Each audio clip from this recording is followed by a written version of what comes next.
Notre histoire commence en mai 2007. Nicolas Sarkozy vient d'être élu président de la République française.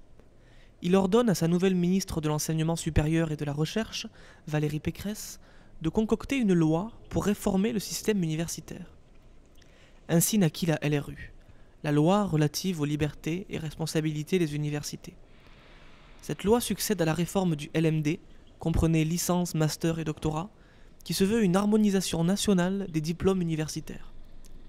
La LRU, aussi appelée loi Pécresse, a pour but de recourir à des fonds privés pour financer des travaux dans des universités en manque de budget.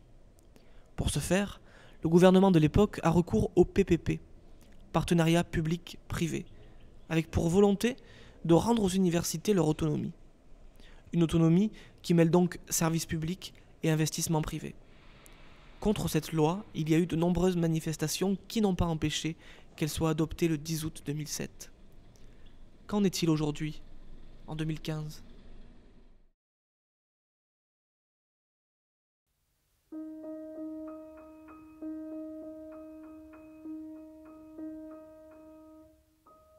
La faculté des arts, lettres, langues et sciences humaines se situe au 29 avenue Robert Schuman, dans le quartier des universités de la ville d'Aix-en-Provence, dans le sud-est de la France.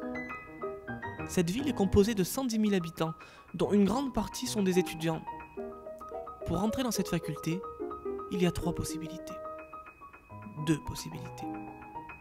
En passant par la faculté de droit, située elle aussi avenue Robert Schuman, en passant par le chemin du moulin de Testas. Cette université est un véritable microcosme, une ville qui regroupe 14 000 habitants dans différents espaces. Le bâtiment principal, la cafétéria, la scolarité, les préfabriqués, le théâtre Antoine Vitez et sa roulotte, la bibliothèque universitaire, la maison de la recherche et le parking. À chaque étage, il est possible de voir ce parking. Au rez-de-chaussée, au premier, au deuxième, au troisième, au quatrième, au cinquième et même au sixième. Le grand hall représente le centre névralgique de ce microcosme. On y trouve le bureau de la vie étudiante qui a déménagé cette année. Dans le hall, une rampe. Pour aller aux toilettes, vous avez le choix. Des montées, des descentes, des escaliers et des pentes. Des chemins ressemblent à des rues, mais sans panneaux indicatifs. Tous les matins, des pigeons et des formules petit déjeuner à 2 €. Sur les troncs fraîchement découpés, des poubelles. Et au-dessus des grillages, des balcons. Les étudiants sont des humains femmes, des humains hommes, et des deux. Ils fument, mangent, discutent, rigolent, ils étudient.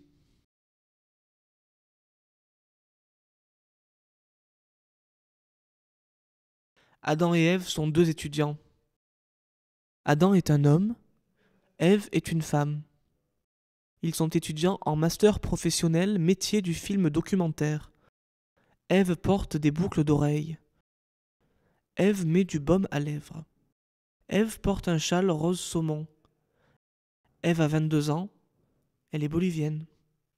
Elle est née à La Paz et vit désormais à Marseille. Adam est né à Marseille. Il a 20 ans. Le soleil méditerranéen fait qu'il porte des lunettes avec des bords rouges, ce qui parfois peut cacher de beaux cils méditerranéens et un regard coquin. Ils ont rendez-vous à 9 h au pôle technique. C'est la rentrée. Ils ne veulent pas être en retard. Pour aller au pôle technique, il y a 2 possibilités. Adam choisit la plus sécuritaire, parce que Ève est une fille, et Adam pense que les filles sont fragiles. La porte s'ouvre.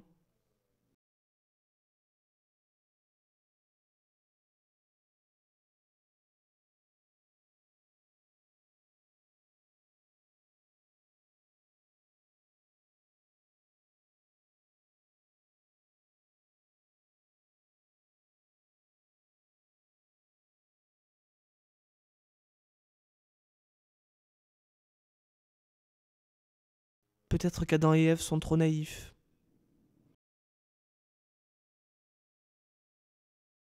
Ou trop humains.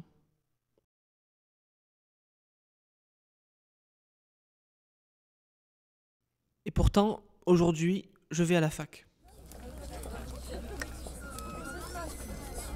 Qu'est-ce que c'est être étudiant au XXIe siècle?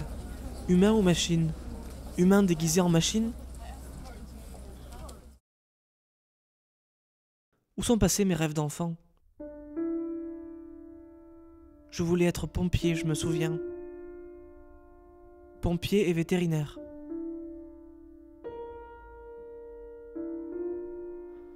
Et pourtant, aujourd'hui, je vais à la fac. Je prends l'entrée rue du Moulin de Testas, je passe à côté de la BU, je rentre dans le grand hall, je monte les escaliers, je cherche ma salle de cours et je trouve un mur. Dans mon ciel, c'est bizarre. Les secteurs C et D sont barrés sur la pancarte. Là, c'était le secteur C.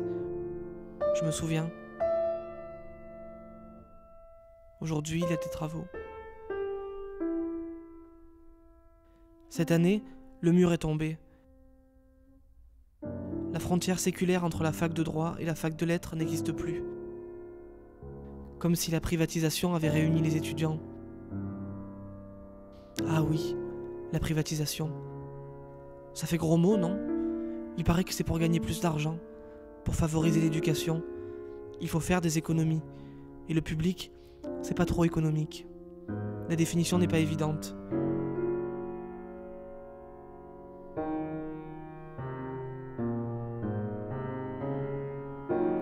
Nous y voici, à la roseraie.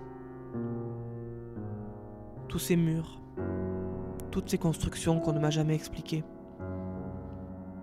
Éduqué à être un rock sans émotion, par des parents rock sans émotion, dans une société de rock sans émotion. La faculté compte en ses murs de petits êtres pleins de vie, à qui l'on a tendu des carabines. Ils les ont pris, par automatisme. Et la privatisation, ce mot savant qu'on ne comprenait pas, nous l'avons ingéré.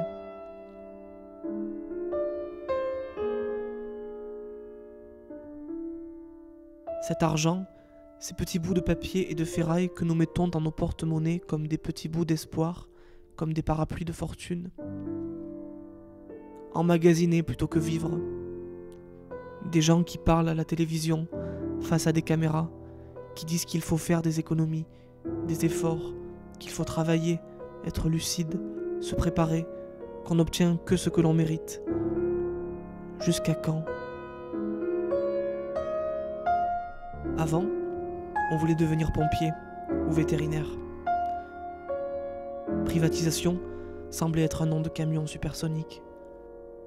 Le soleil se lève encore ce matin. Ce soir, il se couchera aussi. Et pourtant, aujourd'hui, je vais à la fac. Je croise des visages, j'enchaîne les pas. Je fais celui qui est un roc. L'avenir, comme il semble terne, incertain, si l'on marche seul sur ce chemin. L'échec d'une parole qui a trop parlé, l'échec d'un mental qui a trop pensé. La solution,